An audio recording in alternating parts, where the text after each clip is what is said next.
ایک صحابی رسول تھے، زیاد بن لبید انصاری رضی اللہ تعالیٰ عنہ۔ وہ کہتے ہیں کہ ہم حضور علیہ الصلوۃ والسلام کے ساتھ کسی جگہ جا رہے تھے، تو ایک جگہ پہنچ کر حضور علیہ السلام رک گئے اور آپ نے آسمان کی طرف دیکھنا شروع کر دیا۔ تو ہم نے عرض کی، یا رسول اللہ ایسی کیا خاص چیز ہے کہ آپ آسمان کی طرف دیکھ رہے ہیں؟ تو وہ حضور علیہ السلام فرماتے ہیں کہ میں لوگوں میں سے علم کو اٹھتا ہوا دیکھ رہا ہوں۔ تو وہ صحابی رسول کہتے ہیں کہ میں نے رسول اللہ صلی اللہ علیہ وآلہ وسلم سے کہا کہ یا رسول اللہ، ہم لوگ تو قرآن پڑھتے ہیں، ہم اپنے بچوں کو بھی قرآن پڑھائیں گے، ہم اپنی عورتوں کو بھی قرآن پڑھائیں گے اور پڑھتے رہیں گے، تو پھر ہم میں سے علم کیسے اٹھایا جائے گا؟ تو حضور علیہ السلام جیسی ذات مبارکہ کی زبان سے جو الفاظ نکلے، بڑے ہی سخت الفاظ نکلے۔ آپ فرماتے ہیں کہ اے زیاد، تیری ماں تجھ پر روئے۔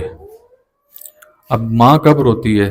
جب بچہ تکلیف میں ہوتا ہے، یا وہ بچہ اس دنیا سے چلا گئے تو تب ماں روتی ہے۔ تو حضور علیہ السلام نے فرمایا کہ اے زیاد، تیری ماں تجھ پر روئے کہ میں تو تجھے مدینے کے چند سمجھدار لوگوں میں سے ایک سمجھتا تھا۔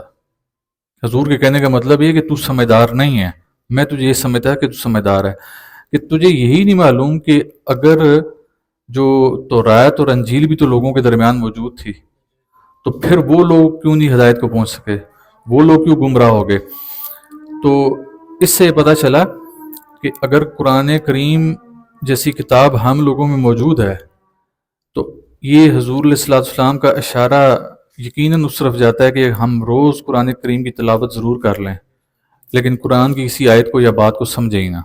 تو جب نہیں سمجھیں گے تو بے شک قرآن ہمارے درمیان موجود رہے، ہم ہدایت نہیں پا سکیں گے۔ بعد میں ایک صحابی رسول تھے، وہ کہتے ہیں کہ میں نے حضرت زیاد بن لبید انصاری رضی اللہ کے جو بھائی تھے، میں نے ان سے معاملہ دریافت کیا کہ آپ کے بھائی نے یہ حدیث بیان کی ہے تو اس میں کس حد تک حقیقت ہے؟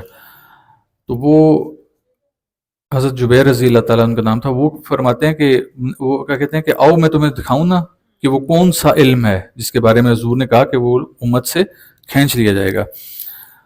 تو کہتے ہیں کہ وہ کہتے ہیں کہ حضرت جبیر رضی اللہ تعالیٰ عنہ کہ تم جامعہ مسجد میں جاؤ گے، تمہیں وہاں پر بے شمار نمازی ملیں گے، لیکن ان میں سے کسی میں بھی خشوع و خضوع نہیں ہوگا۔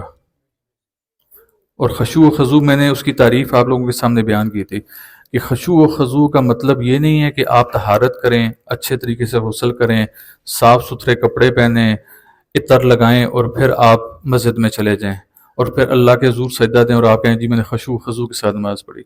خشوع و خضوع کی جو میں نے ڈیفینیشن آپ کو بتائی تھی، تعریف آپ کو بتائی تھی، اس کے مطابق یہ کہ خشوع و خضوع کا مطلب ہے کہ جب آپ نماز پڑھنے کے لیے اللہ کے سامنے جھکیں تو ایسا نہ ہو کہ صرف آپ اپنے جسم کے ساتھ جھک رہے ہوں، بلکہ جب آپ اللہ کے سامنے جھکیں تو آپ کا دل اور دماغ بھی اللہ کے سامنے جھک رہا ہو۔